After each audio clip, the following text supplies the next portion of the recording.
సినీ ఇండస్ట్రీలో ప్రతి ఏడు సెప్టెంబర్ నుంచి ఇయర్ ఎండింగ్ సినిమాల హడావిడి మొదలవుతుంది.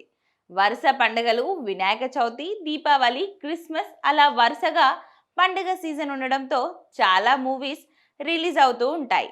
ఇక ఈ నేపథ్యంలో సెప్టెంబర్ 3న అనుష్క నటించిన Ghaati Sivakarthikeyan dubbing movie Madharaasi release కానున్నాయి.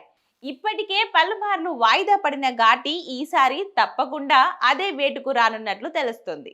మదరాసి సినిమాపై కూడా మంచి అంచనాలున్నాయి. ఇక ఈ టీవీ విన్ ఒరిజినల్ సినిమాగా నటిస్తున్న లిటిల్ హార్ట్స్ కూడా రిలీజ్ కానుంది.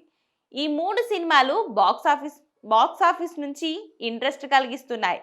ఇక సెప్టెంబర్ 13న బెల్లంకొండ సాయి శ్రీనివాస్ కిష్కిందాపురి, దుల్కర్ సల్మాన్ సాహత్ జరా మారా సినిమాతో పాటు విజయ్ ఆంటోనీ డబ్బింగ్ సినిమా భద్రకాళి కూడా రిలీజ్ కానున్నాయి. వీటిలో కిష్కిందాపురి హాల్టర్ డ్రామాగా రానుంటే కాంత పీరియాడికల్ డ్రామాగా రానుంది. ఈ సినిమాలు ఇప్పటికే ప్రమోషన్ దశలో ఉన్నాయి.